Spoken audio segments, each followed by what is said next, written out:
The frame is entirely black with no visible content, appearing as a blank or loading screen.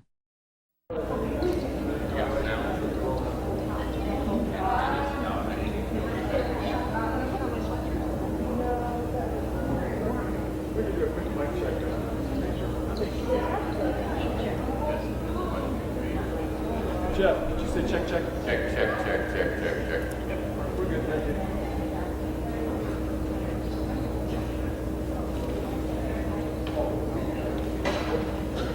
No, that was a mic check, sir. It wasn't heat check. Yeah. Okay. Well, we're all together now, so we're warmer now, are we not? That's. I think warm thoughts. It's been a beautiful day, and it's been a great day here at the exhibit, and we've had a lot of speakers. This is the tent of many voices that you're now sitting in, for those of you who have not heard any speakers. And we're the Lewis Clark Core Discovery 2 exhibit. We're a traveling national mobile exhibit. We started out in 2003 in Monticello, and we've come all the way to the ocean. And we're going to go all the way to St. Louis and finish in 2006. And we have done this with the participation with many different federal agencies. A person wearing a tan cowboy hat and dark jacket stands at a wooden podium holding a microphone, speaking in front of a plain gray wall. Natural Resources Conservation Service, all the way to the EPA, have made this trip possible. There are many different exhibits around this area to see, including a 35-minute audio tour right next door, if you get a chance to see that. And we will be open Monday and Tuesday as well. Here in this tent, the Tent of Many Voices, this is where we have a variety of speakers. Everybody from scholars that have spent 20 years studying the journals of Lewis and Clark, all the way to native poets and dancers and first-person interpreters. And today, we have with us a special presenter. We have Jeff Painter of the Clatsop tribe, and he's going to be speaking in the Columbia River Trade Center, which is very close to here.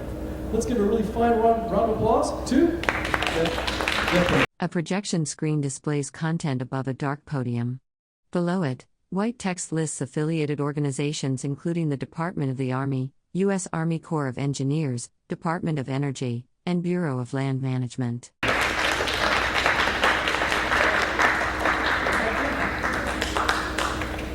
So, I'm going to start with a song and then I'll introduce myself in our language and such. We'll see if these slides work or not. I was working on that right up until about 5 minutes before I got here, so we'll see. We've had some technical issues, so I reformatted some of my stuff. If not, I'm used to speaking orally in front of my tribal people, and we can carry on, and we'll just have a little pretty picture back there. I'm going to need to steal one of these. I'm going to be working from down here. I hope it doesn't bug you guys, but I cannot stand up there. My elders always told me, don't stand higher than the smallest person sitting in your room, so you can record this, it's okay.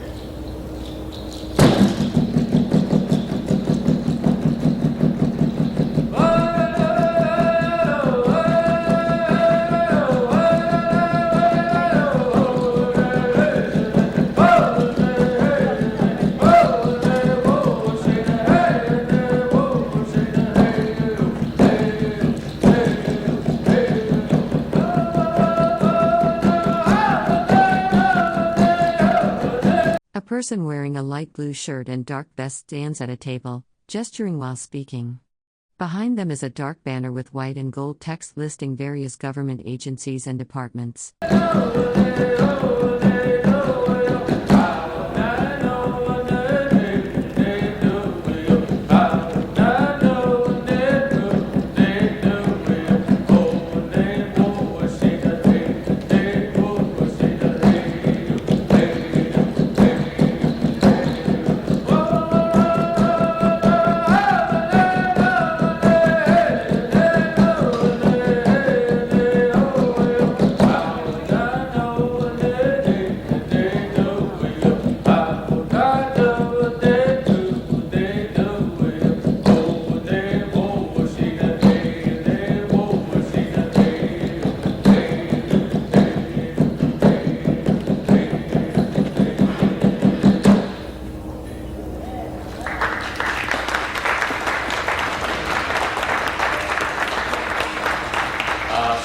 That's a gambling song, or what my grandma Tawaiwi calls a lucky song.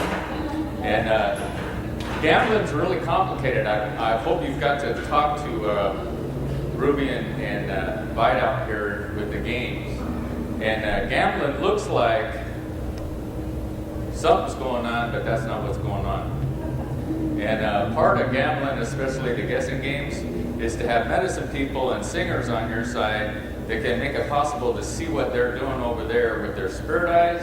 And they've got people on their side trying to do the same thing to you. There's songs like this one that make your side lucky, and you're better at guessing what's going on. There's songs, different songs that we couldn't sing with the recording that are fogging songs that keep the other side from seeing what you're doing and puts up a wall that their seer can't see through. So these lucky songs like this, Grandma Tawaiwi always says, makes you feel good, makes you feel happy. They're very upbeat like that. And she always tells people, go out and buy a lottery ticket. Now you got luck on you. So as soon as you leave here, let's see, today's Sunday, so we're a day late, right? You've got to buy one for Wednesdays. But that's a lucky song from the Yurok and Takelma people down south. So in Chinook jargon, Klosh Makachako, Klosh Tope, Klosh Shako Yakwa. Klosh Klai Telkos. Naka Maka Lalang, Kichachwawa, Pejap Painter, Naka Lalang, Pishnokwawa, Pe Mox Lalus. Pe Telkums, Pe Quatat, Pe Nekatat, Pe Nakakset, Pe Netol, Pe Telkums, Cook, Butler, Painter, Casey McMillan, Telkums. Laket Kwoko Kelpion Kolte, Nakawawa Masi, Klosh Tam Tam. Nakawawa Masi Conway Nakatelka. So most of what I said there is welcome you to my land. A person wearing a tan shirt, black vest, and a woven headband stands on a stage with a microphone. Behind them is a large tent-like structure with tan and white fabric panels. This is the land of the Clatsop people that you're sitting on, cousin of the Chinook tribe, and one of the 5 Chinookan-speaking peoples. And we still call it our land because it's untreated, unpaid for, unsettled, and has a lot of squatters living on it now. No hard feelings, though. Mostly no hard feelings. I said that my family members are from the village of Quatat, which is where Seaside sits now, with a population of about 6,000 at the time, right before Lewis Clark got here. The village at Nekatat and Nakakset, which are right next to Highway 101, where the Gateway to Discovery Coastal Natural History Center is, where we have some offices. So right there were 2 little villages that my family lived in. And then the Atoll, which is where the 2 guys dressed in furs got lost and built their little stick shack. Right near the Atoll village there, those guys who were celebrating. That's where most of my family lived, and most of my family members from my dad's side. My dad's here, by the way, Bill Cannon. Way to go, Bill. Most of my family lived in that area, especially on my dad's side, the Clatsop side of my family. Olney, my great, and that's the last time you'll hear me number greats, because Native people just say grandpa. But my great grandpa George W. Cook owned the entire west side from the top of the hill there in Astoria, out across Young's Bay and Lewis and Clark River, to where Cook Slough is, named after him. And then property up in Olney, and so that's where my people are from. I said, I thank you for your good ears and your good hearts, and I hope I don't say anything that offends you, but if I do, let it drop off of you when you walk out of here. This is supposed to be fairly lighthearted. And I welcome you. Traditionally, our people, what you would have done on the coast is you would have come by canoe, and you would have been off the coast. You're not allowed to land. It's kind of like boarding a skipper's ship. And, you know, may I come aboard? Yes, you may. So your canoe would sit off there in the water, and nobody touched land, and you'd have to sing your song, asking to be welcome. And then we'd sing one of our songs, and one of our songs would be, see if I can catch it here. Got a couple hundred songs rattling around your head, sometimes it's hard to get to one. Okay, so we'd sing to you. You don't know your song, so that's all right. Just sit there, be mute, do sign language or something. And we'd sing, ah-hee-oh, ah-hee-oh, ah-hee-oh, ah-hee-oh, ah-hee-oh, ah-hee-oh.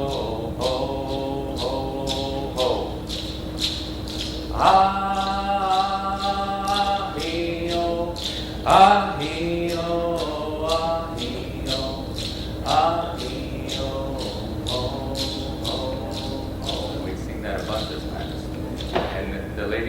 A person wearing a tan vest and a yellow headband stands at a podium, gesturing while speaking. They appear to be mid-presentation in an indoor venue with plants visible in the background. Doing hand motions like this as we're singing it, saying, come this way. Otherwise, the guys would be making hand motions like this, don't come this way. Or some such thing. And then you come, and you'd be welcome. And the first thing that the Clatsops are known for, they're known as the peaceful native people. And they would have sat you down and asked you if you needed something to drink, give you some salmon and some salal to eat, and made you comfy, made you a bed in one of the houses, and then asked you what the heck you were doing here. The lost guys had it all backwards. They showed up and said, we're here, this is what we're going to be doing, and we're going to be building this thing to make sure you guys don't come visit us. And the doors close at dusk, and we'll open again after dawn. And by the way, we're going to be camping out here for a little while because we're really hungry. We're really, really lost. We're really cold. Our shirts are riding off of our bodies, and we need some help. And that's how they ended up over here, by the way. They had a vote over there to decide. We want to stay on the Washington side with the Chinooks over there, who most of the tribes on the other side of the river are in constant warfare.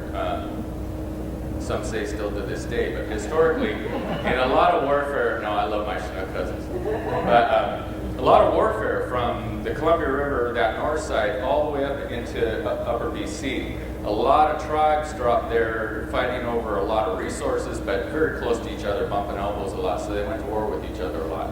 And Lewis and Clark kind of keyed in on that, and also found out there's a lot more elk over here. They sent a little trip over, and gosh, there was food that they just couldn't get over how much food there was. A lot more shelter from the weather, and they ended up in the atoll where Chief Kogaway said this would be all right place for you to squat. Just make sure you leave next year when you're done. So that's a brief history. I've got some cute little pictures here if they were. A person wearing a brown cap and sleeveless black vest stands indoors facing left. Behind them is a dark wooden podium or lectern with partial text visible reading CES Conservati. Plants and wall fixtures are visible in the background. So let's see. All right, come on. This is a shot of our new canoe. We have a 32-foot ocean-going canoe that we just had a potlatch for, and it's the first Clatsop ocean-going canoe that we've had carved in somebody thinks maybe 150 years, probably closer to 200 years. And this is a still from the movie that was made for the National Park Service that'll be playing Tuesday, but it's playing up there now in the fort, and I might get a chance to tell you a little bit about that. So there's the canoe with 4 folks in it. It actually takes about 10 to 12 people to pull that canoe through the water well, but it will go all the way out and hunt whales. Very seaworthy. So that's just kind of fun. But it is part of trade. Rivers are our highways. The ocean was our highway around here. And the Clatsop people traded all the way up into Alaska or got goods from Alaska by trading with our relatives up on Vancouver Island, all the way down the coast to middle and northern California, all the way east at least to Salala Falls, and some people ventured all the way out into Blackfeet country, Lakota country to trade. And most of it was because of canoes. So it's important to know your geography. You are here. You're kind of, sort of, let's see if this works. You're kind of, sort of here. All right? And on the other side there, that's where our Chinook cousins live. A person wearing a yellow sleeveless shirt and beaded vest stands on stage, looking to the side. Behind them is a display screen showing what appears to be historical figures or artwork. Territory mostly ended, at least as far as the government's concerned. We didn't call ourselves tribes, and we didn't call ourselves Clatsop, by the way. Clatsop is a name that the Sahaptin people of the Salala Falls called us. It means dry pounded salmon, really, really good salmon. So our territory, at least for governmental purposes, goes up the river here to Saddle Mountain, down here to Cannon Beach at Elk Creek, and then all the way up to the tip. So that's us.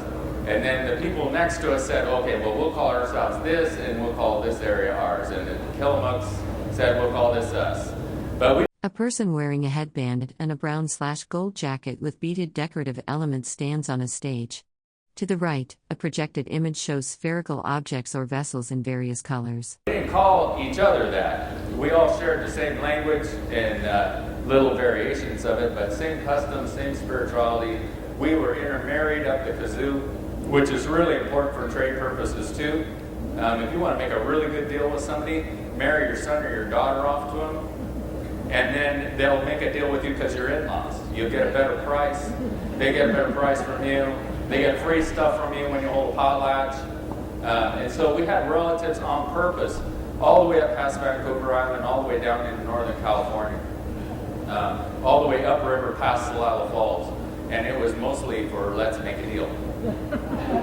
A person wearing a headband and beaded vest speaks while gesturing with their hand. They stand indoors with a blurred figure visible in the background to their left. So you know where you are. Let's see. So this is really cool. This is something I ran across. I was looking for maps to make this presentation. And so I Googled NASA photographs of the land to see what I came up with. And I'm going to step back so I can enjoy this.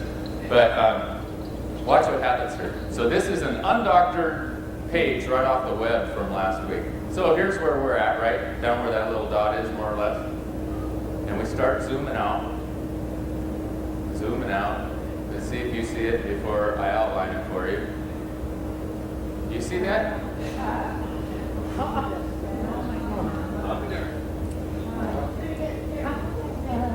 See that face? That woman's face?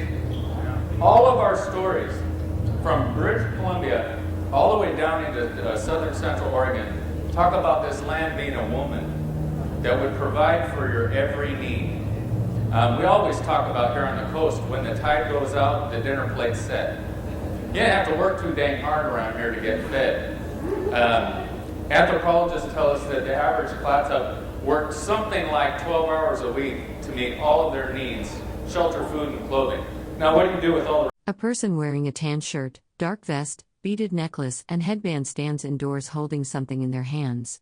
Behind them are framed items on a wall and informational posters. Rest of your time?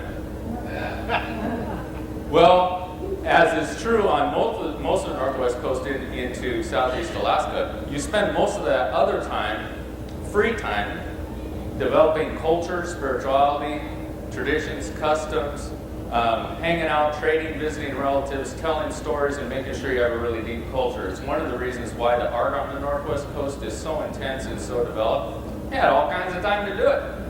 You didn't have to be running around chasing deer like Lewis and Clark, where we already knew where they were and ate a bunch of other stuff. Those guys hated salmon. They nearly starved to death because they wouldn't eat salmon. They wanted to eat dogs. They were eating their shoe leather at one point and trying to boil their jackets. When there were mussels and clams and seaweed, all kinds of good stuff to eat, they wanted to eat dogs. Watch your dog there. A person wearing a tan vest over a dark shirt and a beaded headband stands on an indoor stage, gesturing with one hand while speaking. The setting appears to be a presentation or lecture space with a dark background. So I thought that was kind of interesting. I ran across that totally by accident. So here we are, the bigger map of our trade area.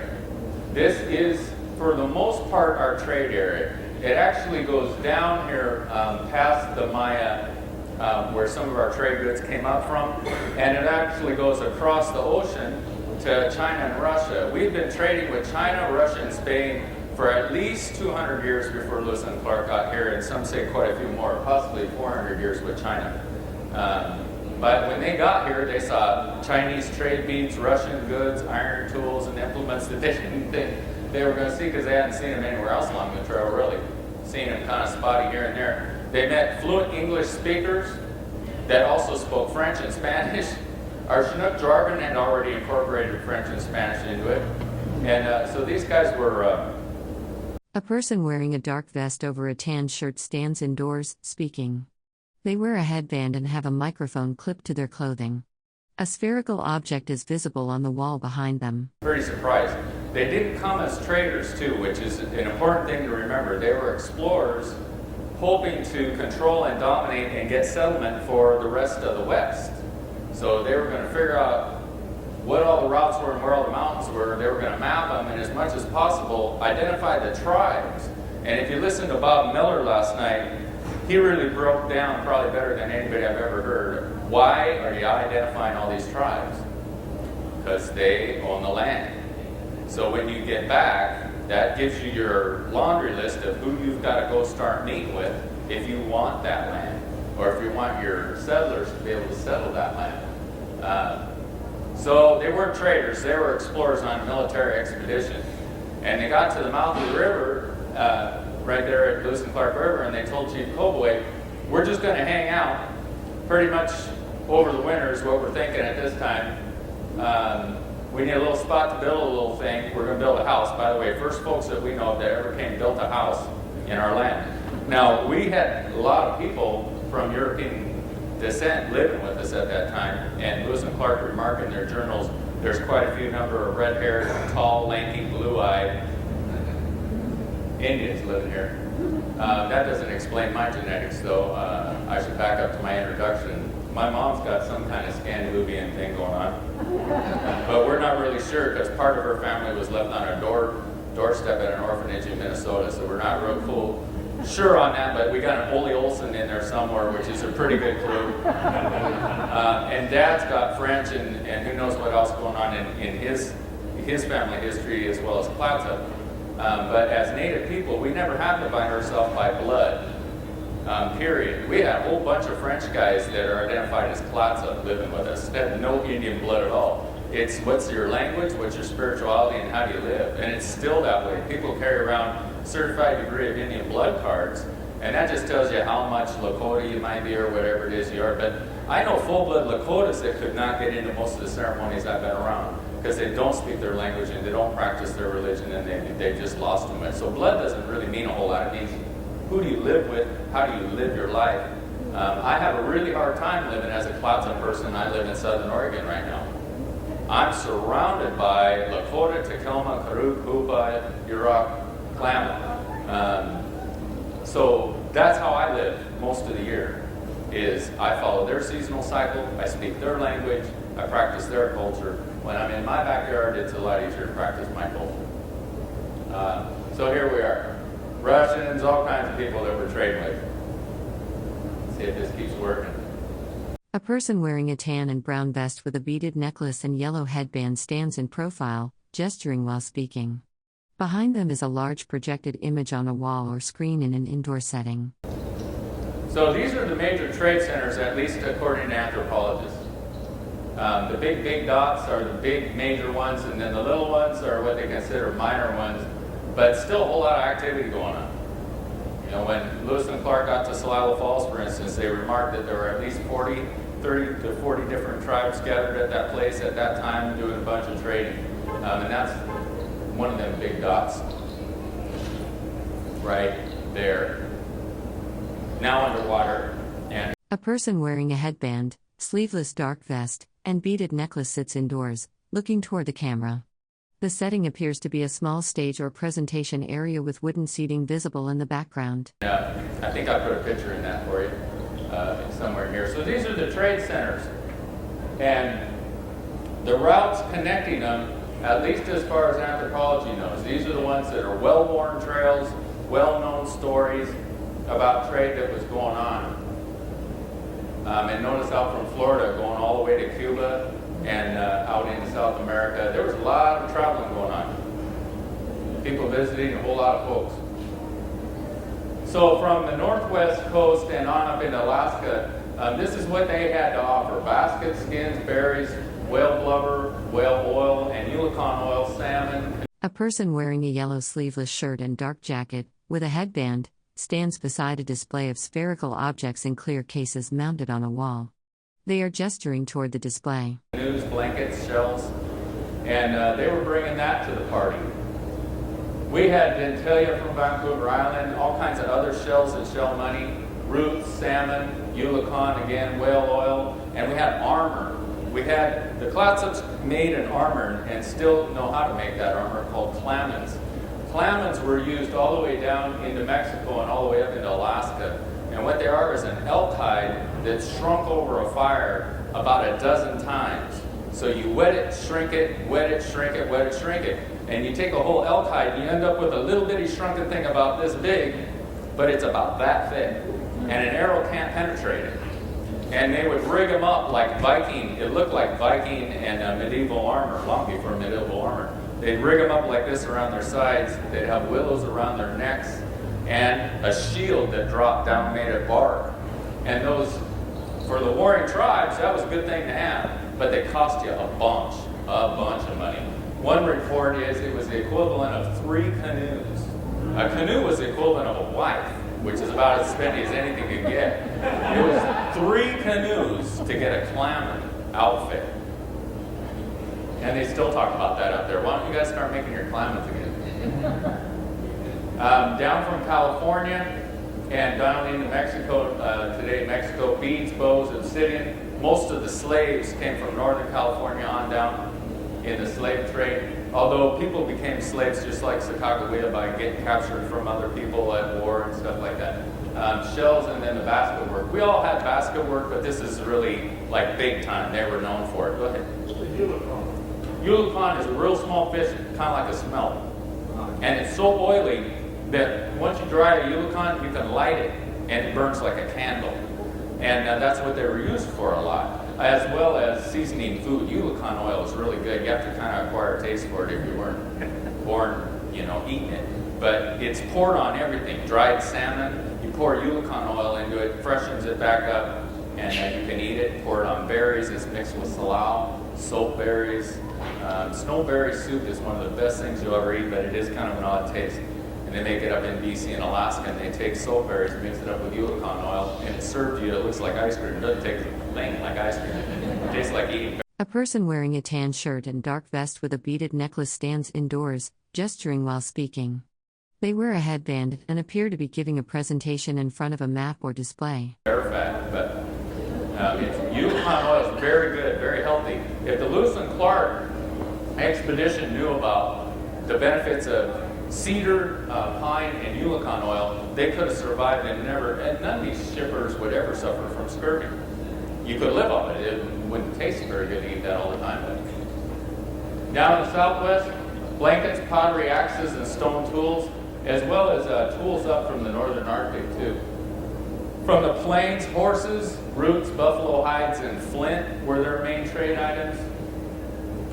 From the northeast, shell beads and wampum was their big thing. Southeast, woven clothes and cloth. And then now from the Florida area, turtle eggs and bird feathers. These things made their way all over the dang place. And I'm kind of wearing... A person wearing a yellow headpiece and dark sleeveless vest stands indoors, holding a microphone and gesturing while speaking. They are positioned in front of what appears to be presentation equipment. Let me make sure that's my last one, yeah. So I'm kind of wearing a blend of some of this. These cowrie shells don't belong here. These are from further down into Baja and the coast down in there. But they do belong here because we always traded for them. These hiqua, the big dentine shells, these come from the west coast of Vancouver Island. And so do the little dentilium. But we always had them here because they were money. These big ones are worth more because it takes fewer of them to make a string. These little ones aren't worth as much because it takes a whole bunch of them to make a string. These other shells, I'm trying to do this without bumping you on my mic. These are Olivella shells. These are from California down into Mexico and Baja. This vest. A person wearing a gold shirt and headband stands beside a display panel showing multiple oval-shaped objects, Bella shells, arranged in rows against a tan background with descriptive text. Can you tell what this guy's doing here? It kind of looks like the raven's puking, right? This vest is a design. You can't just make a design. People own these designs just like people own these songs, right? So I can't just make this design. For one thing, we didn't have Raven Clan, Eagle Clan, and all that kind of stuff here. That's more an Alaskan, British Columbia kind of thing that dies out once you hit Washington. But this vest design was made for me by a Haida Tlingit lady who is from the Raven Clan. And I was teaching some of her kids and speaking like I do. And she's just crying at the end of it. And she says, I have to make you something. And I have this design I saw in my head. So she made this design for the vest. And I asked her what it meant. And she said, well, we have an origin story where Raven, Sketko, brought the first salmon eggs. And Sketko was flying over the rivers and streams and dropped those salmon eggs to make the first salmon people, which came before us.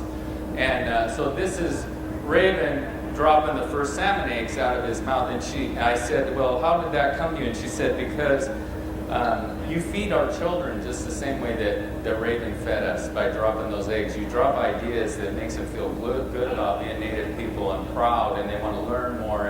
And so I wear this in honor of those people up there. But this kind of design would be common down here, as well as chocat blankets and other things from there. Let's see, this hide is from here. So is this one, so is this one. This genitalia, like I already said, is not from here. A person wearing a headband and beaded necklace adjusts their headband while speaking. Behind them is a projection screen and text reading ovation.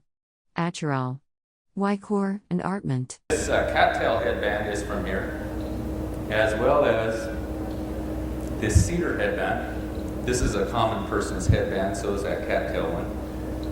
Don't have to be a chief to have one, just any old buddy. These shells, these are from here, but these are not. And this is clamshell beads. And you got to imagine the kind of work that goes into this. So somebody takes clamshells like this, squares them off, cuts them off, squares them off, strings, puts a hole through them, and then strings all these square, and they're about that square, pieces together, and then starts working on them on a piece of sandstone like this until they get round. And they make them in a uniform thickness like that for the most part. So these are actually from California. These beads, which we're known for, the cobalt blue beads, actually come from Russia for the most part, and got here from there. What else? A person wearing a tan sleeveless shirt and dark vest with a beaded necklace sits at a table, looking down at an object in their hands. Partial text visible on signage behind them references Army and U.S. On my belt, these trade beads, these blue trade beads, these are the ones we kept asking Lewis and Clark for that they said they had to send back home for more. These were our favorites. These are from China for the most part. These antler tips are from Southern Oregon. This is from Florida. These abalones are from Southern California. So we're a whole blend of all kind of stuff up here. But it's because of where we are at the mouth of the Columbia River there. A person in a tan jacket and beaded vest stands on a small stage, gesturing while speaking. Display panels with circular objects are visible behind them. We had what's called a 1-for-2 sale. So you guys are used to 2-for-1 sales, right? Buy one, get one free. We had a 1-for-2 sale, which meant you want one of this, you got to give us twice as much. So why would you do that? Well, if you were coming down from Alaska and you needed something from all the way out in the plains, I could save your life possibly by selling you that item here. You wouldn't have to make the rest of that journey. And vice versa. If somebody out in the plains needed something from Alaska or from the coast, they could come down to Celilo Falls and pick it up there when we came to trade. And we didn't just sit here and make our money. We ventured out in the ocean all the way up to Vancouver Island, down to Northern California, and up the river at least to Celilo Falls. And so we were going and making deals all the time, our 1-for-2 deals. And so we got very, very rich. Lewis and Clark, and I don't normally mention them, but because that's what we're here for, I keep bringing them up. Lewis and Clark didn't come as traders, remember? So they didn't bring a whole lot. Actually, they had some stuff to trade when they started out, but they had squat when they got here. They'd given it all away, for the most part. And they didn't understand trading. They didn't know a thing about trading. And so those guys would come up, and in our stories, I think there's some of this in the journals, but in our stories, they talk about those guys would come up and say, I have an elk hide, and I want 4 otter for that. And think that was trading. Now, trading to us is a whole nother thing. It's a social. A person wearing a tan/gold colored shirt with a black vest and a headband sits indoors. They appear to be speaking, with a piano visible in the background. Thing. It's not just an economic thing. It happens normally around a house. inside a house, around a fire. We sit and chat for a while. I get to know you, you get to know me. You might bring up what it is that you're here for, and I tell you to shut up, we're busy visiting still and eating. And we'll drag this out for hours with gambling, those gambling songs and trading songs. We drag it out, get to know you. Why are we doing all that? Well, you're our newspaper. There is no newspaper. So if you come trading from the East Coast, I want you to hang out, tell me everything you saw on the way out, who'd you run into, maybe I know them, how's the fishing up at Salilo, are they coming in yet, should I start going up there, do they have the camas roots, should we take a bushel up and sell them because they're dry, and the whole point of it is the visiting. These guys didn't want to visit, they didn't want to hang out, so they show up and say, here's what I want, here's what I'll give you, and then of course the Clatsop guys would say, all right, I want twice as much as I usually want then. If you're not going to do the chatting part and the visiting part, and you're not going to hang, then, you know, it'll cost you twice as much. And they say, well, what kind of deal is that? It's like, well, you could hang out if you want, and it'll probably come down later on tonight when we're tired. You know, you could wear me down. But if you just want to make a deal and go back to before, it's going to cost you twice as much. And they complain to no end in their journals about the Clatsop and their wily traders. You know, speak the English and know what we want to do before we tell them we want to do it. And, they just didn't understand trading. Trading is a social activity. It's building bonds. You know, if they were really smart, what they would have done was build some really strong bonds and said, you know, there's going to be some people coming behind us in a few years that want your land. And it would behoove you to have really close relationships with us and for us to have really close relationships with you. We could help each other out. They weren't really thinking that way. They were tired, they were worn out. You know, they finally saw the ocean, they got to see the whale, and they're ready to go home. You know, we're going to make some salt, we're going to repair our moccasins, make some extra pairs, and we're going to try to stay out of the rain as much as we can. And this is a Nooka house, another typical kind of trading scenario, cooking scenario, fish drying, hanging from the ceiling, folks sitting around. A person with reddish hair wearing a black vest over a yellow shirt stands in profile, gesturing while speaking. Behind them is a display with circular images and what appears to be a map or chart on the wall. Telling stories. Now, this is Salilo right before it went underwater. And these two ladies are pretty pleased, aren't they? They got all their dried fish in, all kinds of fish dried up there. Fish heads down here in the lower right drying, fillets drying. They pound their salmon and then they air dry it. They didn't smoke it. And they got a good haul. Anthropologists tell us that a person wearing a gold headband and dark sleeveless vest stands on a dimly lit stage, gesturing with their hand while speaking. Behind them is a projection screen showing an image. Salilo typically moved about 1 million pounds of salmon every year just for trade. That's not what they kept for themselves. Salilo still is a functioning community. They just don't have the falls and they don't have the ability to get salmon like that anymore. And like I mentioned, it's a social activity. This is the last dance held at the Salilo Trading House before the falls went underwater.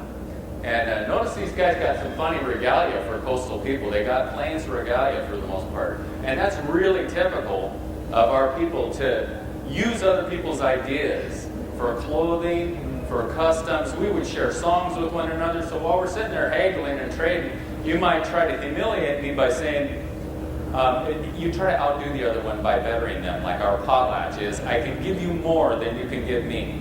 You know, I can give you more salmon than you can give me back. I can give you more blankets. I can give you better songs. I can give you better dances.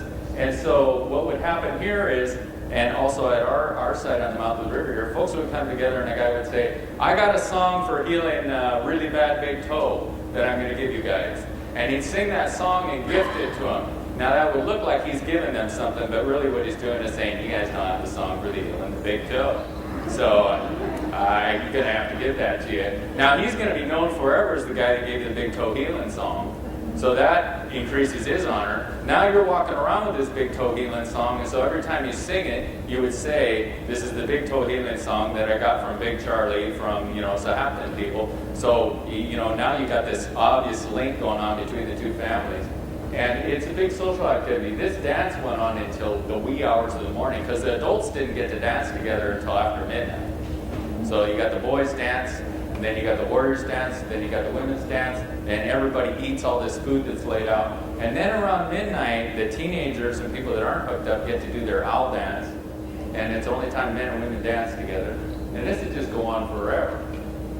This is a contemporary celebration, similar to the one in Celilo. This is last year, I believe, the Nespil people up in the Sound, or British Columbia, singing a welcoming song to start their potlatch. Their kids are learning. Here's Celilo Falls in full force right before it went underwater. And that fed a lot of our trade, by the way, at least from inland, Celilo Falls. And then notice in the back right-hand corner, that big structure, that's a fish wheel, an Indian invention. We had the wheel a long time. And what a fish wheel does is, it's a big, you've seen the paddle wheels on the side of the ship? It's a big one of those, but it's got catch cans that are made out of willows and later on reinforced with wire that are open baskets. And as that big wheel moves through the water, it scoops up salmon and drops them in a catch basin on the other side. A lot of times it was holding pens down in the water, but sometimes it would just be a big box. So you'd go and leave your wheel all day long sitting in one spot, come back the next morning and have 60 salmon laying there in your box or in your holding pen, and dipping them out. Fish wheels operated in the Columbia right up until the late 50s. And these guys are dip netting off these platforms. Very dangerous way to fish. These guys are on the bank. Oh, and you saw a fish wheel behind them too? Let's see if I can go back. A couple big ones back there.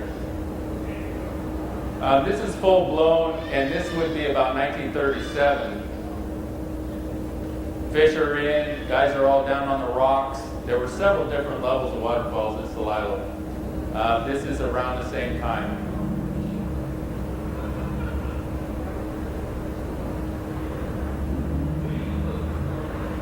There you go, there's a busy spot. We got a couple dip nets just laying down in the water waiting for a salmon to swim into them. And then they pull them up real fast and they have a cinch rope that locks them in there so that they can work them up. And imagine trying to yank a 60, 70 pound salmon up the side of the cliff. And you notice this guy's roped in, but they're all roped in because you can get pulled off and die. And so they roped themselves in. It was still a very dangerous thing to do. None of these guys are roped in. They're at the bank. There's the village in the background, Celilo Wyam Village. What's left of that village is on the other side of the railroad tracks, and via the, I gotta think of my directions now, south of the railroad tracks in Columbia River Highway. There's still a longhouse there. They still have a first salmon ceremony there and other ceremonies there. This is Chief Tommy Cooney Thompson. He was the last chief alive before the dam filled up. His people agreed to sell the falls, but didn't know what they were selling, really. They thought they were selling the right to visit it. It wasn't very clear that they knew in 1960 what they were actually selling, and he died of heartbreak soon after. The falls before and after. This is shot from the exact same spot. The photo on the left, let me see if I get this right. Yeah, the photo on the left was taken in 53. The photo on the right was taken in 74. And you can see how it's changed the water level and the landscape, and it's actually filled in quite a bit more. This falls is really not there like that anymore on the right-hand side at all. The water levels come up and bury the entire complex, including burial islands, village sites. There's Tommy wearing his Plains regalia. My friend Brent Florendo's mom beaded all this regalia for him when she was a little girl. She's Warm Springs. There's those trade beads that we love. I just got a few slides here. Arrowheads, which we're known for all over the world. The best arrowheads came from the Clatsop people and the people of Oregon. Beaver, which the trappers love. Deer, elk, oh, nature. Bears. This is the cedar. We did everything with cedar. We made our clothes out of cedar, boxes, cooking implements. our houses, some of the berries from here. And look at that, that's a rich woman. She's got coppers on her arm, coppers hanging from her ear, elaborate in her nose, coppers on her hat, big cedar cape and a cedar hat. Those are all trade goods too. Okay, come on. The big canoes, these are Edward S. Curtis photos taken from here. Cattail mats, which were used to cover houses as well as for eating on and sleeping on. And we'll put that as the end one. So trading is basically why we're here. We're one of the few tribes in the area that don't have a story about us coming from someplace else. We were created here at Saddle Mountain. That's our origin story. The Chinooks share the same story that we do. Some of the neighboring tribes have stories about coming from inland and moving down toward the coast and getting stopped by the Clatsops and the Chinooks on the other side. They were too strong to conquer, but they kind of conquered their way down and from the inland to the coast, trying to get to the goods here, because the economy was here, all the food was here, and it's harder living, except for maybe in the Willamette Valley, but you go out toward the Great Basin and out into the plateau, it's a lot harder living than it is living here on the coast. And so people would try to move into the area. Another good reason to have alliances is somebody was trying to move into your area, and you could call up to the Sahapan people and say, by the way, stop these guys, or come back down here and reinforce us, or down to the Takelma or Tolowa-Tatunan. Come on up and give us some help, kick these guys back out. It was really easy to maintain our territory, and then you'd get a better trade next time. You know, that would be our debt to you for helping us out, is maybe we'd potlatch you and give you a whole bunch of stuff, and then from then on your trade would be at a discount, you know. You get a red tag every time you come. And that's just one of the trade centers. For your research purposes, it's really interesting to read about Ichota, Chaco Canyon, Caddo, all the different trade centers. Great Slave Lake is an amazing trade center up there. They still have a huge trade center up in Nootka and Kelowna. Port Alberni, Ahousaht, Husquat, all those villages still maintain a very lively trade, as we do still here. And we're trying to revive our traditional trade practices, which means hang out, talk a lot, chat, eat some food, and do some gambling with us. People are just scared to gamble with us, so we got to teach them that it's okay to hang out. We were the Walmart of the Northwest. Anybody work for Walmart here? I don't want to offend anybody.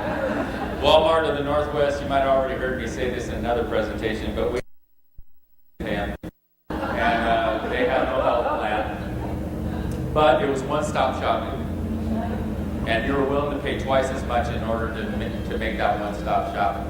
The peaceful Clatsop people are still here. You know, still an active presence, although we lay pretty low most of the time. Lewis and Clark's been a reason to be more visible. But we're still here, we're still active. Come up to the Coastal Natural History Center, hang out, talk a bit, talk to the volunteers. When you see there's an activity going on, come down and participate. You know, there's going to be a lot happening. And I just want to open it up for a few questions before wrapping it up for a close. Ladies and gentlemen, if you have a question, you raise your hand, I'll come to you, and then Yeah, go ahead. everyone can hear it. You said earlier that your grandfather owned a large piece of land in Astoria.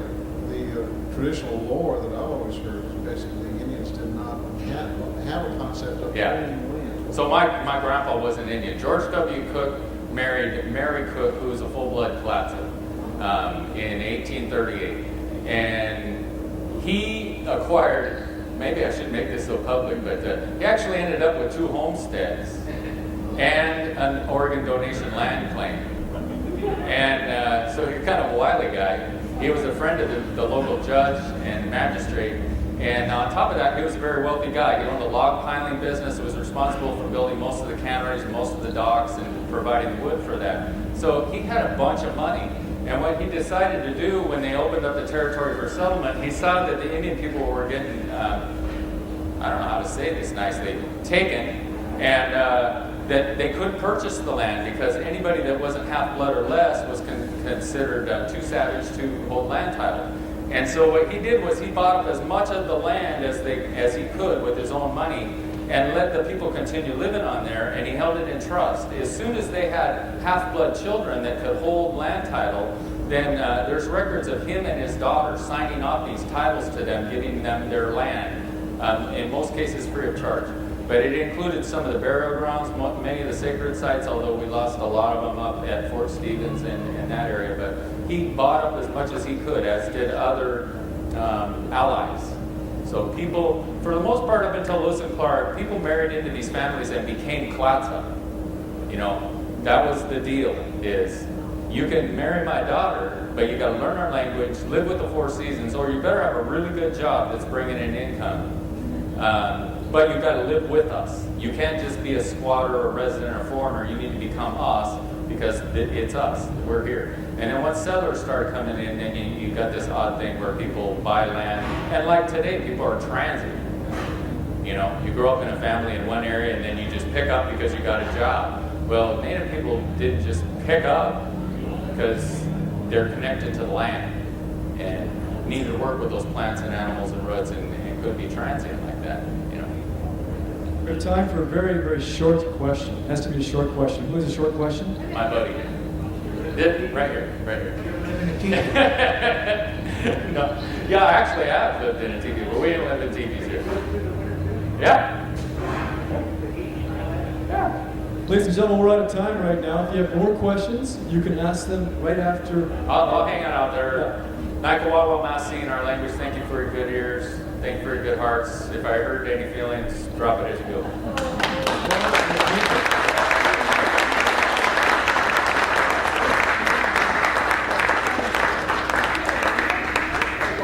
Coming up next, we're going to have Bud Clark